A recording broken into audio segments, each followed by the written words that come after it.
Bringing back to the budget, back to Bendigo. Bendigo seemed to fare pretty well in the last state budget. Lots of projects, Epsom school funding, widening of the road down to White Hills, Epsom area, beyond the Bendigo Metro rail link, new technical college, this sort of stuff. So is that your opinion? And the $5 million to the stadium, of course.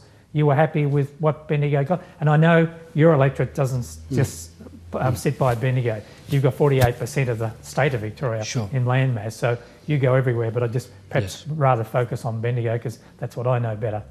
Sure, so I think Bendigo fared pretty well out of the budget. Again, it helps when you have a marginal seat. There's no doubt about that. However, the most important project in Bendigo for Bendigo and the council and the people of Bendigo has long been the aquatic centre at Kangaroo Flat. Can I just, before we go on to that, I noticed that you said straight after the state budget that it wasn't in the budget. Jacinda Allen came out the next day and said you're wrong, it was another budgeted item, but was budgeted under your government. So, yeah, just can you clarify that, because I'm just not 100% sure where you're going with this. So when we handed down the 2014 budget, we had the Kangaroo Flat, the allocation of $15 million for the Kangaroo Flat Aquatic Centre in our budget. Now that should be enough for any political party to be comforted and any community to be comforted that that pool is budgeted for and the allocation is there for whenever it needs to be drawn upon. 2 days before the election, the Labor Party released their figures as to how they were going to pay for all of their commitments. And in their 2014 financial statement, down the bottom of page 11, the fund that is paying for the Bendigo pool, the aquatic centre in Kangaroo Flat, had $18 million taken out of it and reallocated to projects in Melbourne. So you're saying the funds for the pool has been reallocated? Well, it has to be, because every other project that was in that fund, every other project had contracts signed, financial agreements entered into with respective councils and other stakeholders. So the only money that was swinging in that fund was the Bendigo pool and the Bendigo Tennis Centre allocation. $15 million for the pool, 2.4 million for the tennis centre, and the Labor Party took $18 million out of that fund. The only $18 million that was discretionary, the only $18 million that wasn't tied to a contract and a funding agreement. So they took that money out to pay for their commitments around the state, predominantly in Melbourne. So Jacinda Allen finally acknowledged that the other day on radio, and effectively said that if the money needs to be found, we'll take it out of the $100 million pool. Pool's a bad word. $100 million community facility fund. The only problem with that being, Keith, is that they've already allocated that fund pretty extensively.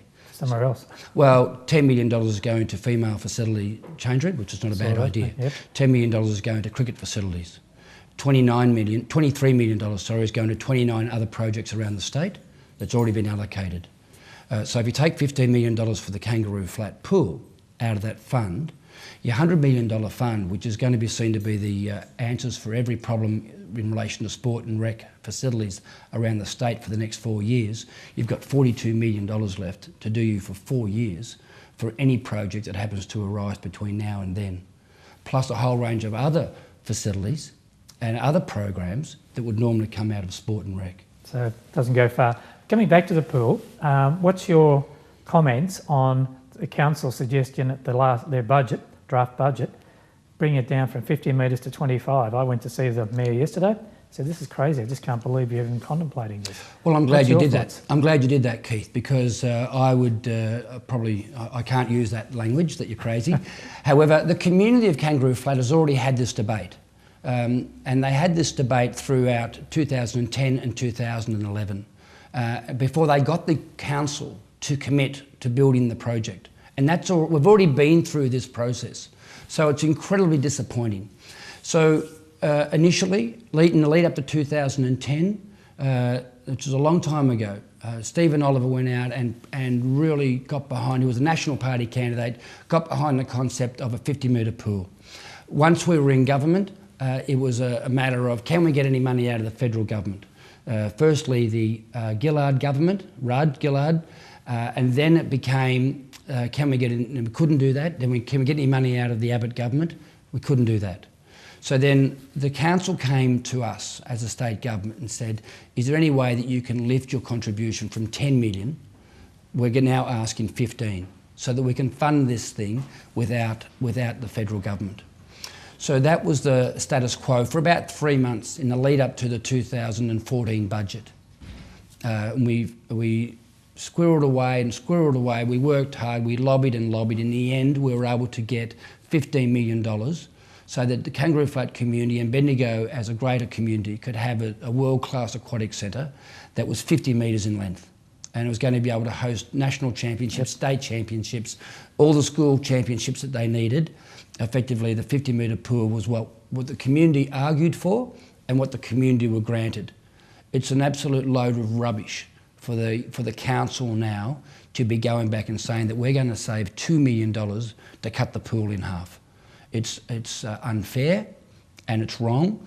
And the money that we went in and argued for so hard and over such a long period of time to thump the table often enough so that Bendigo gets what it deserves and the Kangaroo Flat community get what it deserves is one thing. To all of a sudden then, some 12 months later, to have the pool cut in half by size is just incredibly wrong.